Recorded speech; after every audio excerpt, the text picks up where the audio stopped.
Yosh, j'espère que vous allez bien, on se retrouve pour un petit achat manga assez sympa, je vous le cache pas. Il y a eu des lectures aussi, je vous fais un condensé de tout ça. On commence tout de suite avec les éditions Meian et le tome 5 de Shigurui. J'adore les jaquettes qu'il y a, enfin ils font un travail de dingue. C'est Shigurui donne envie. Sur les jaquettes on voit l'anatomie à des endroits, ce qui accentue le côté graphisme. Qui est super intéressant de ces jaquettes. L'histoire elle est super cool. J'adore suivre les aventures de notre héros qui est un samouraï, qui a un rival qui est au-dessus de ses forces actuellement. Mais il le rattrape très rapidement. Il le rattrape très rapidement avec des entraînements de ouf et tout. Et c'est très sérieux, c'est super sérieux comme histoire. C'est moitié tiré de faits réels et je reviendrai certainement vers vous pour en faire une vidéo. Parce que c'est une petite pépite. En plus, cette Perfect Edition est géniale. Manga suivant, on continue toujours avec les éditions Meian et le tome 6 de Gannibal. Donc je vous en avais parlé, je crois, dans l'autre achat manga ou carrément dans la vidéo Gannibal, que le tome 6 venait juste de sortir et que j'allais le dévorer. C'est ce qui s'est passé.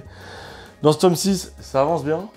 On a notre antagoniste qui surgit enfin des fougères pour lutter contre notre protagoniste. Et notre héros même, je puis dire. Et c'est plutôt cool, parce que c'est un personnage qui est vachement en arrière-plan, antagoniste. Enfin, ce vrai antagoniste. Et là, on peut enfin le voir.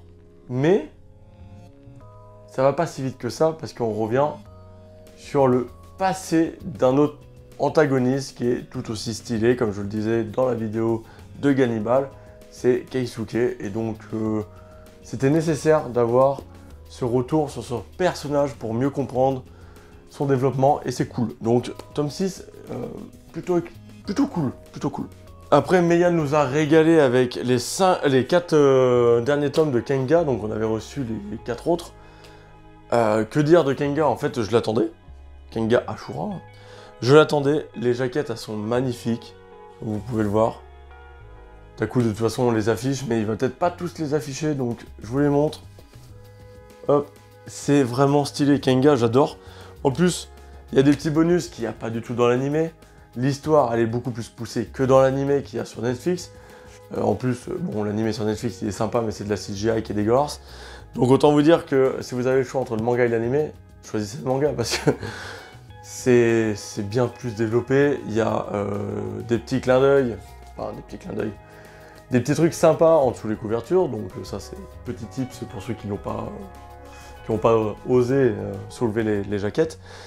L'auteur s'éclate, Meian ils ont fait du travail de dingue sur ces couvertures, et en plus il y en a 4 tous les 2 mois je crois, un truc comme ça, donc ça va vite. La série elle est finie au Japon, je crois avec 28 tomes, une connerie comme ça. Donc très très bon manga de combat, et là ça s'enchaîne très rapidement, on n'a toujours pas rattrapé les 2 saisons sur Netflix. Mais vu que les combats sont un peu plus longs, ou il y a certaines mises en scène qui sont mises en plus dans le manga, on en apprend d'autres, et donc c'est tout aussi bien. Je redécouvre le manga, carrément, bah oui, c'est ça qui est cool. On passe avec une petite maison d'édition, enfin petite je sais pas, mais en tout cas ces mangas j'en ai pas énormément, c'est Casterman. Et j'ai acheté Nos Meilleures Vies, j'ai acheté ce manga, c'est un one shot, donc voilà, il est super sympa. Genre, sur la couverture, j'adore. Il y a 3 personnages avec celui qui est derrière, bien sûr. Et en fin de compte, on va suivre des histoires de vie de chacun de ces personnages. Et il y a un lien avec tous ces personnages. Donc on saute de personnage en personnage. Et on découvre leur vie, leurs attaches, leurs envies, leurs déceptions. C'est clairement un manga tranche de vie qui est super cool. C'est un petit divertissement, tu le lis tranquillement, petite tasse de thé le soir à 22 h avant d'aller te coucher. Je te le conseille si tu kiffes ça, en plus c'est un style de Perfect Edition en termes de taille. Donc très très bon one shot, merci Casterman pour ça, c'était une très très bonne découverte. Merci d'avoir publié ça. On continue avec les partenaires, donc Pika et le tome 15 de To Your Eternity. Donc je vais pas vous le cacher, cette série je l'adore, mais je commence à la trouver longue en fait. Je sais toujours pas où il va, j'espère qu'on rentre clairement dans le dernier arc. J'ai vu ce week-end, là on était à Paris. Donc vous verrez mon achat manga de Paris le mois prochain. Mais clairement, j'ai vu la jaquette du tome 16, elle est absolument magnifique. C'est très beau, mais l'histoire, je la trouve longue, quoi. J'ai envie que ça se termine, en fait. J'ai envie d'avoir une fin, parce que là, Legg-Knocker, si vous suivez l'histoire, eh ben, ils ont plus du tout la même forme et la même façon de penser. Ils ont évolué aussi, comme Im, et on n'est plus dans le même délire, en fait. Donc, où est-ce que ça va, et quelle décision va prendre Im? J'aimerais bien le savoir, et assez rapidement, parce que je commence un peu à me lasser de la série, ce qui est dommage, parce qu'elle est excellente. Enfin, il y a le poster là, moment, je vous mytho pas, j'adore la série, mais je la trouve un peu longue, voilà. Donc à voir, mais le tome 15 était sympa. Sympa, mais ça avançait tout doucement, c'est ça que je reproche. Ça, je vous en ai toujours pas parlé. Fable, enfin The Fable exactement. The Fable, c'est le tome 3 déjà. Ils ont fait un truc Pika avec le tome 1 où la jaquette était réversible. C'est trop cool. C'est l'histoire d'un assassin, mais qui est ultra fort dans son domaine, sauf qu'il est ultra fort que dans son domaine. Et c'est jusqu'au jour où on va lui dire, là il va peut-être falloir que tu prennes une petite année de vacances parce que tu poses problème ici. Donc va un peu plus loin dans le Japon pour te faire discret. Et le problème c'est que pour un assassin ultra renommé, ultra qualifié, c'est très compliqué de se plier à la norme humaine et de simples mortels. Donc pour moi c'est un manga underground, comme me dirait mon pote Lucisco, mais surtout c'est un manga avec une grosse part d'humour, je trouve. C'est pas un manga qui se dit humoristique, mais il y a une grosse part d'humour. Et c'est ça que j'aime bien, parce que c'est tranquille, et quand on doit le voir passer à l'action, notre assassin est assez cheaté, et c'est sympa. Sympa, moi j'aime bien. J'aime bien parce que ça me fait rire. Toutes ces actions sont faites en mode je suis fort, mais je fais... C'est naturel chez moi, donc vu que c'est naturel, on le voit pas forcé. Et ça rend les situations un peu cocasses quand les simples humains essayent de le suivre dans des courses-poursuites ou des conneries comme ça. Donc c'est super cool. J'adore Fable. Si vous aimez les seinen, eh ben, je vous le recommande. Très très bon. Et je vous en ferai une vidéo très prochainement aussi, une découverte du mois, même si je suis un peu en retard vu qu'on est déjà au 3e tome. Mais ça va arriver, je vous promets. Pareil, le tome 3 de Blue Lock, c'est une petite pépite, hein, Blue Lock. J'adore cette jaquette, on dirait grave une meuf, mais faut pas juger hein, à sa couverture, justement. C'est un des équipiers de notre héros, je me rappelle plus des noms. Je suis pas assez à fond dedans pour me souvenir de tous les noms de tous les mangas que je lis de toute façon. Mais c'est un des collègues de l'équipe de notre héros, et il va s'avérer être ultra fort. Parce que c'est le seul qui avait pas dit, je crois. Non, c'est un des seuls, parce qu'ils sont deux, je crois. Mais c'était un des seuls à ne pas avoir révélé son atout, son point fort pour l'équipe. Et quand il va le révéler, il y a tout un truc derrière qui explique pourquoi il veut pas le révéler, pourquoi il veut pas s'en servir. Mais il prend son courage de deux mains, il s'en sert et ça claque de ouf. J'adore les dessins de... C'est ça, c'est de Yusuke Nomura. Ils sont exceptionnels, ils dessinent trop bien. Et c'est ce que je disais, pour qu'un manga de sport fonctionne, ça passe par le dessin, c'est obligé. Si le dessin il est fixe, il n'y a pas d'effet de vitesse et tout, le manga de sport sera dégueulasse. On n'a pas le cas avec Blue Lock et c'est ça qui est cool. Moi, le foot, désolé pour les puristes, mais je m'en fous un peu. Alors que là, avec Blue Lock, bah, j'ai envie de lire, j'adore ça. Bon, après, avec Olivier Tom, je kiffais aussi, mais les Japonais sont très forts pour raconter une histoire de sport, c'est ça le truc. Blue Lock, c'est une pépite, et pour le moment, ça me déçoit toujours pas, tome 3. Donc merci Pika. On passe avec les éditions Kana. Donc Kana qui nous ont envoyé 100 bucket, 100 Bucket List of the Dead, le tome 2. Je crois que Taku avait fait une review dessus, donc petite vidéo ici. Ce manga, il est cool parce qu'il y a des zombies, mais pas que ça. On utilise la formule du zombie, qui marche pas forcément au Japon parce que la mort et tout au Japon, on pourra peut-être en faire une vidéo un jour pour bien expliquer, mais en gros ils s'en branlent. Et là, c'est on utilise la recette du zombie, mais avec un héros qui n'a pas peur des zombies. Enfin, il a peur, mais il s'en branle. Et ça, c'est ça qui est cool, parce que lui, il se dit juste, ça y est, j'ai quitté mon entreprise à cause de cet événement. entreprise qui m'intoxiquait, j'étais vraiment pas bien. Bref, Taku l'a déjà expliqué ce résumé. Et du coup, là, il se retrouve à faire ce qu'il veut de sa vie.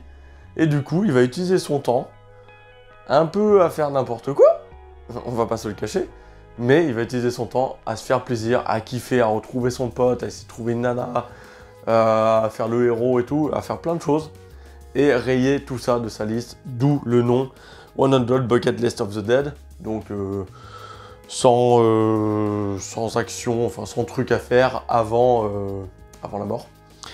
Et c'est très très cool, c'est rafraîchissant, les jaquettes sont magnifiques, parce que je sais pas pourquoi, mais je crois que c'est le côté fluo qui ressort vachement par rapport aux autres.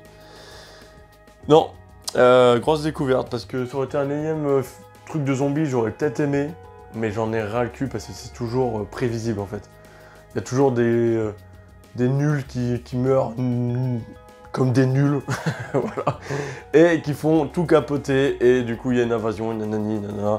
C'est chiant, alors que là on n'est pas dans ce délire, en tout cas pas pour le moment, et c'est ça qui est cool. Donc si vous n'avez toujours pas franchi le cap, allez voir au moins, allez voir, parce que c'est vachement cool. Après ils nous ont aussi vraiment fait plaisir, alors ça je les ai achetés, mais ils nous avaient envoyé la suite, c'est les Boruto. Vu qu'ils nous avaient envoyé la suite, je me suis dit bon, ils nous ont envoyé la suite Kana, donc ils sont adorables, merci beaucoup. Par contre il va peut-être falloir que j'en parle, parce que, enfin surtout les lire avant. J'avais peur, c'est Boruto, je me suis dit ouais l'anime il est éclaté et tout, si c'est le manga c'est pareil. Mais on m'a dit, et je me suis renseigné, que le manga était pas du tout pareil. Mais à quel point il est pas pareil? Il est pas pareil à tel point que... il y a des personnages dans l'anime qui existent même pas dans le manga. Le manga il se contente d'aller en ligne droite, il va vite, les missions s'enchaînent et tout, et c'est cool, c'est vraiment cool. Il y a un nouvel enjeu, les personnages que je détestais dans Naruto... Donc là, c'est ça, hein, j'ai lu 1, 2, 3, 4, 5, j'ai même lu la suite, hein, je suis à jour, je suis jusqu'au 10. Donc la suite, hein, 11, 12, il faut que je me la fasse. Mais les personnages qu'on n'aimait pas dans Naruto, comme en tout cas moi, Sasuke, il me cassait, voilà. J'en avais marre, et ultra bien développé dans Boruto. Naruto aussi, qui me saoulait quand même pas mal, et très bien développé, avec un style de rôle de père adoptif envers Kawaki, donc c'est super intéressant de le voir comme ça, et puis aussi Hokage, il montre bien ses engagements d'Hokage, Sasuke montre bien ses engagements de Hokage de l'ombre, et tout ça fait que l'œuvre est ultra bien maîtrisée au niveau du scénario, comme pour le dessin, parce qu'au niveau du dessin c'est pareil, c'est joli. Donc ceux qui sont toujours réticents, je ferai une vidéo pour essayer de vous convaincre sur Boruto, mais Boruto, c'est bien, c'est même très bien. Je trouve que Boruto est mieux que le début de Naruto, quasiment. Ça se vaut. Ça prend pas la même thématique en plus, donc il y a du renouveau. Moi j'avais peur avec Boruto que ce soit juste une suite de Naruto pour essayer de rallonger Naruto. Pas du tout. On aborde des nouvelles thématiques, ce qui est très intéressant. Des thématiques qui sont un peu modernes en plus, aujourd'hui, qui sont ancrées dans notre temps. Donc c'est très très cool. N'hésitez pas à essayer de vous lancer dans Boruto. Les 2 premiers tomes et demi, c'est le film Boruto justement. Et après, ça commence la vraie histoire. Et c'est pour ça que c'est cool. C'est le film de Boruto, ils l'ont pas mis en truc imprimé, screen de merde. Non, non, ils l'ont vraiment dessiné. Donc, ça apporte un plus et ça introduit très très bien la fin de Naruto vers Boruto. Donc je vous le conseille parce que j'ai eu un mauvais avis envers Boruto au début, à cause de l'animé de merde. Hein, on va pas se le cacher. Et là, maintenant, c'est très très cool. J'ai pu enfin me procurer de chez Kiun le tome 7 de Lost Children.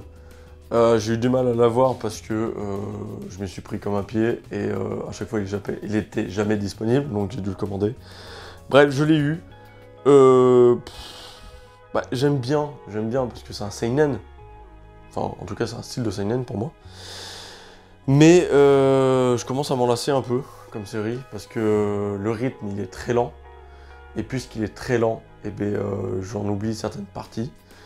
Et je commence à m'embêter parce qu'on vient de parler du passé, pour t'expliquer certains trucs sur certains personnages.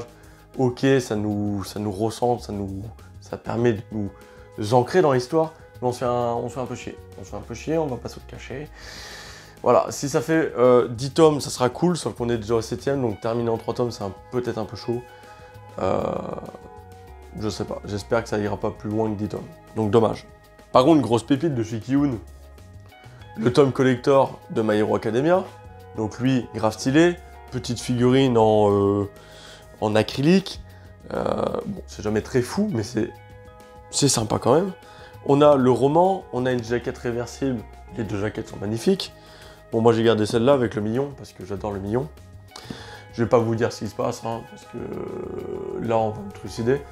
Mais on est sur un tournant au niveau de la fin d'un arc, je pense. Et on va arriver certainement dans la phase finale. Donc vous voyez, 30 tomes, j'avais dit que la série ferait environ 40 tomes pour My Hero Academia quand elle était sortie au départ. De sa façon d'évoluer tout, j'avais dit à peu près 40 tomes. Ça sera certainement ça, 40-45 tomes je pense. Donc c'est très très sympa, j'espère qu'il y aura d'autres spin-offs par contre pour agrémenter l'histoire de nos héros, ce qui est déjà en cours. Et il y a un petit texte libri qui est super beau et que je vais certainement encadrer parce qu'il est magnifique. Voilà, les romans, il faudrait que je les lise un jour, il y a certainement des informations intéressantes à vous transmettre. Chez Kiun, le tome 10 de Jujutsu Kaisen, déjà, ça y est, on a rattrapé le Japon d'il y a 2 ans. Ouais, d'il y a 2 ans. Quand on y allait, je crois que le tome 10 allait sortir, ou il y avait que le tome 9, mais on était déjà à la ramasse, donc maintenant je sais pas combien ils sont au Japon, peut-être tome 16 ou 17. Enfin bref, ça c'est pas ma partie, hein, la partie information, mais en tout cas, ce tome-là, bourré de combats stylés surtout, et ça m'avait un peu manqué. Parce que c'est un des derniers Neketsu que je lis, et du coup, quand je lis un Neketsu, j'ai envie que ça tabasse, qu'il y ait de l'entraînement, que ça tabasse, qu'il y ait des défaites, que ça tabasse. Voilà, et là c'est le cas, donc c'est cool, et c'était bien fait. J'adore la partie artistique. Pour le moment, c'est toujours un sans faute pour Jujutsu Kaisen pour moi. Je l'avais dit dès le départ que de toute façon, l'arrivée de l'anime, ça exploserait, ça marcherait trop bien. En même temps, ça marche de ouf au Japon, donc je vois pas pourquoi ça marcherait pas ici. C'est rare quand ça flop ici, alors que ça marche au Japon. Du coup, toujours stylé. Par contre, j'aurais peut-être pas mis ce style de couverture. Pas folle la couverture, mais bon. Ça représente bien le début du manga en tout cas. Bref. On continue avec Hell's Paradise, le tome 13, ça y est, on est à la conclusion, enfin.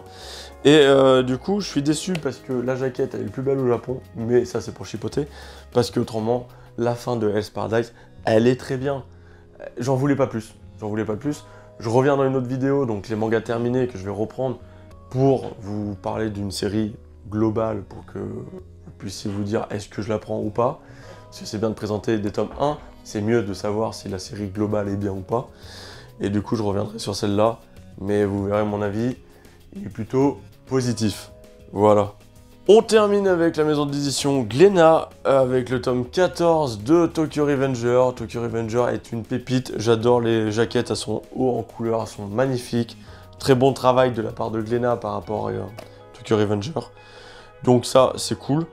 Ensuite, le manga, là, ça y est, on est un peu revenu, il s'est passé des choses, et on est reparti 12 ans en arrière, et là, on est parti pour, je pense, un nouvel arc où ça va soulever des darons. Non, là, ça va y aller à fond, va falloir qu'on se tienne, qu'on s'accroche, parce que il y avait un truc que j'avais prédit, sans parler, mais que j'en avais parlé, je m'étais dit, c'est obligé, je vous le révèle pas parce que c'est un spoil, gros spoil, mais j'en étais sûr, et ça va être certainement confirmé dans les prochains tomes, mais il y a de grandes chances que ça soit le cas, et ça expliquerait beaucoup de choses, et je suis content si c'est le cas, parce que je l'avais vu venir. Donc là ça avance, on est sur le retour, voilà, on reprend à la suite, donc Takemichi, qui est en face de Mickey, qui essaye de comprendre, donc ça c'était dans le tome 13. Donc là on est à la suite de ça, il essaie de comprendre ce qui se passe et tout, et hop, il retourne dans le passé. Et il y va avec beaucoup de détermination, quoi. Donc c'est cool, on le voit, il essaye de s'entraîner et tout. Est-ce que ça servira à quelque chose? Pas sûr. Mais non, là on rentre bien dans le gros Furio, les grosses bastons de Furio et tout. Donc, nouvel arc qui commence, je pense. Et pour finir, une petite pépite pour moi, c'est Elio. Problème et avantage de ce manga, c'est qu'il est terminé en 5 tomes.